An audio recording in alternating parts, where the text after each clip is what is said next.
नमस्कार, मी प्रवीण गोरख पाटील, बृहन्मुंबई महानगरपालिकेचा आस्थापना लिपिक असून आपल्या पूर्ण स्थानिक लोकल नगरपालिकेचा असो, महानगरपालिकेचा असो, राज्य शासन, केंद्र शासनाचं पूर्ण आस्थापनीय प्रणालीचं मला बऱ्याचसं काही नॉलेज असल्या कारणाने महानगरपालिकेची IAS लॉबी असो किंवा राज्यघटनेची IAS लॉबी असो, ते कसे हायकोर्टाच्या निकालाचे उल्लंघन करतात त्याचं हे मी जाहीर जनहित जागृतीच्या निमित्ताने प्रसार करत आहे. आणि अशा न्यायालयाचे उल्लंघन करणाऱ्या अधिकाऱ्यांना आपण कष्टकरीपेक्षा 5 ते 6 पटीने जास्त वेतन देणं योग्य आहे का, याची ही जनजागृतीसाठी मी हे प्रसार करत आहे.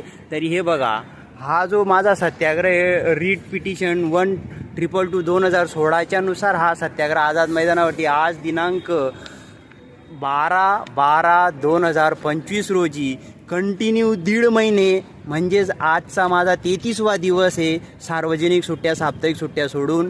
त्यानिमित्ताने आमच्या मुंबई महानगरपालिकेने सर्वोच्च निकालाचं जे आरक्षण हक्काच्या संदर्भामध्ये सर्वोच्च निकालाने निकाल घोषित केलेला आहे की ज्याच्याकडे कास्ट सर्टिफिकेट, कास्ट वैधता प्रमाणपत्र हे जर उपलब्ध नसेल तर त्याला कोणताही दावा हा शासकीय कोणतेही दावे किंवा संरक्षण सेवेमध्ये देय होत नाही, असा स्पष्ट निर्णय दिलेला आहे.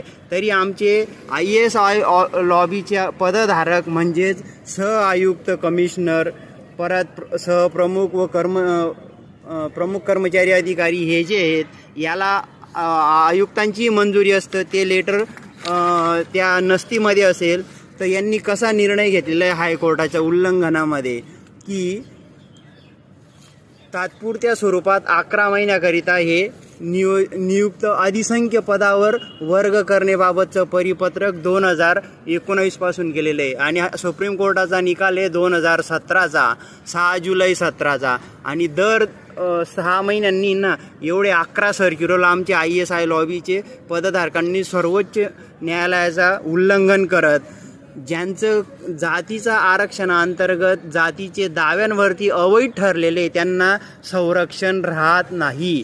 तरी आमचे साहेब लोक ISI लॉबीचे सहआयुक्त ते आयुक्त हे अधिसंख्य पदावरती वर्गवारी करण्याचे निर्णय देतात. याचबरोबर आमची ISI लॉबीच्या यांना एवढं कळायला हवं की हे निकालाचं उल्लंघन करत आहोत आपण. मग असल्या पदधारकांना हेच नाही, 6व्या वेतन आयोगामध्ये सुद्धा आमच्या राज्यघटनेचे 6व्या वेतन आयोगामध्ये बी आणि 7व्या वेतन आयोगामध्ये सुद्धा ISI लॉबीने स्वतःचे पगार कसे वाढवलेले आहेत बघा, चुकीचे. 7व्या वेतन आयोग सांगतं की 2.57ने, पण हे आयुक्तांना बघा 2.67चे वेतन वाढ केली जाते. तर क्लर्क लोकांचं वेतन वाढ मात्र आहे ना 2000 आणि 2400ने म्हणजे कपात करतात. 6व्या वेतन आयोगाचा निर्देश स्पष्ट सांगतं 40% आधीच्या वेतन श्रेणीवरती, पण 40% आधीच्या वेतन श्रेणीवरती न देता 1995च्या वेतन श्रेणीवरती दिलं जातं. इतके हे ISI अधिकारी लोक 2011 पासून तर आजपर्यंत क्लेरिकल बाबतही अशी आर्थिक विषमता जाणून बुजून निर्माण करत आहे. आणि याबद्दल 1.5 महिन्यापासून मी या बाबतीमध्ये 1.5 महिन्यापासून राज्यपाल, मुख्यमंत्र्यांना फॉलोअप करत आहे, रोज मेलद्वारे वगैरे. हे बघा, एकच पदधारकाला आमच्या BMCमध्ये राज्य शासनामध्ये प्रशासकीय अधिकारी म्हणून एकच पदधारकाला वेगवेगळं GRP लावलेलं आहे वेतन तफावत म्हणून.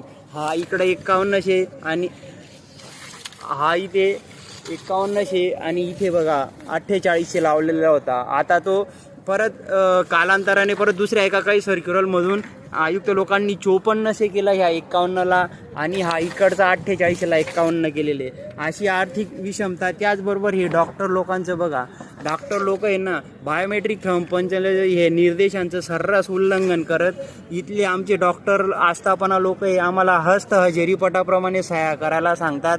आणि हे हस्तहजेरीपट आहे ना दर महिन्याच्या शेवटच्या आठवड्यात केला. तर यावरती मी वारंवार राज्यपालांपासून तर माननीय मुख्यमंत्री आमच्या आयुक्तांपर्यंत वारंवार जून 2025 ते ऑगस्ट 25मध्ये हे कागदोपत्री सर्व पुराव्यासकट देऊनही त्याचं उल्लंघन करत आहे. मग असल्या स्वार्थी, लोभी आणि तत्परतेनं पालन न करणाऱ्या नियमचं उल्लंघन करणाऱ्यांना कष्टकरी जनतेपेक्षा 5 ते 6 पटीचं वेतन देणं घेणं हे योग्य कसं? ह्या अजून कितीतरी उल्लंघन हे आहेत. आता स्टेट गव्हर्नमेंटच्या याच्यामध्ये जाऊया की स्टेट गव्हर्नमेंटचे IAS अधिकारी म्हणजे जिल्हाधिकारी ते विभागीय आयुक्त मंत्रालय यांचे काय काय कसूरवाराचे हे पुरावे दाखवते. हे बघा, हा सत्याग्रह जो आहे ना, असले माझ्यासारखे सत्याग्रह विभागीय आयुक्त जिल्हाधिकारी कार्यालयात रोज हे केलं जातं. जेव्हा शेतीचा कब्जा मिळवला जातो त्या कब्जाचं पालन 2017पासून होत असताना 21मध्ये लॉकडाऊनच्या पिरियडमध्ये ही असली बेकायदेशीर 1600 फेरफार नोंद केली जाते. या 1600 फेरफारबद्दल विभागीय आयुक्त विभागीयांचे उपायुक्त आयुक्त हे जेवणासाठी 1.5-2 तास इकडं कार्यालयीन कामामध्ये टंगळमंगळ करतात. पण या सत्याग्रहाच्या बद्दलही त्यांनी अवाक्षर काढत नाही. असल्या नालायक अधिकाऱ्यांना किंवा असले निर्णय घेणाऱ्यामध्ये कसूरवार असणाऱ्या नालायक अधिकाऱ्यांना आपण कष्टकरीपेक्षा 5 ते 7 पटीचं वेतन कसं? उदाहरणार्थ कष्टकरी म्हणून आपण असलेल्या प्रॉपर कर्मचाऱ्यांना 1000 रुपये दिवसाचा असतो, तर यांना मूळ बेसिक हे 6 ते 7,000 दिवसाचं असतं पगारानुसार. मग हे योग्य कसं? उदाहरणार्थ 6व्या वेतन आयोगामध्ये कष्टकरी चतुर्थ श्रेणी यांना 5,200चा मूळ पगार दिला गेला, तर 37,000 हे ISI लॉबीचं वेतन होतं. मग ही जी 5 ते 7चा पटीचा फरक आहे.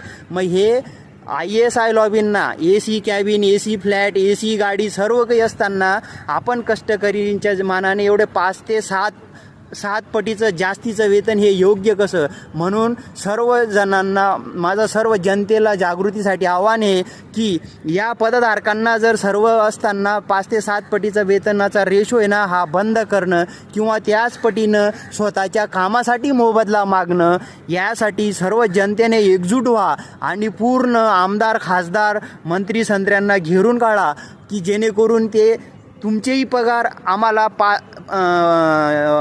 आम्हालाही 7 पटीने पगार. उदाहरणार्थ त्यांना जर 7,000 दिवसाचा रोज आहे, तर तुम्हालाही म्हणजे आपणही कष्टकरीला 7,000च दिवसाचा रोज हवा. कारण आपल्याला काही क्वार्टर्स, गाड्या बिड्या किंवा हे फ्री नाही आहेत. त्यामुळे हे अशा पद्धतीने आणि आता येत्या 8व्या वेतन आयोगामध्ये मोठ्या प्रमाणे हे वेतनवाढीचा भार खास करून मध्यमवर्गीय वर्गांवरतीच पडणार आहे. सामान्य वर्गीयांना तर अशा बी सुविधा ह्या आपल्याच जमा होणाऱ्या टॅक्सेसमधून वळत्या केल्या जात असतात. म्हणून 8व्या वेतन आयोगाच्या पगारांमधून हे फक्त आणि फक्त ISI लॉबी, न्यायाधीश, राज्यपाल, मुख्यमंत्री आणि खासदार यांचेच पगार वाढतील, राष्ट्रपती यांचे वाढतील. पण ते ज्या अपेक्षेने मध्यमवर्गीयांचे व्हायला पाहिजे तसं होणार नाही आहे. म्हणून आता तरी आपण मध्यमवर्गीय कष्टकरी जनतेने सावध व्हावं की हे लवकरात लवकर आम्हालाही ISI लॉबीचं ज्याप्रमाणे वेतन होतं त्याच दरामध्ये, जसा DA हा एक समान टक्केवारीच्या दरात असतो, त्याचप्रमाणे मूळ वेतनसुद्धा हे एक समान पटातच पाहिजे.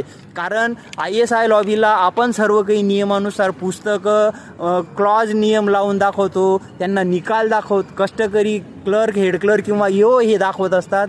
ISI लॉबी किंवा म्हणजे तहसीलदारांपासून तर मंत्री संत्र्यांचा सहसचिव पदापर्यंत यांना काम करायला खाली 4 ते 5 जण आणि परत तक्रारदाराच्या बरोबर समन्वय संघटना असतात.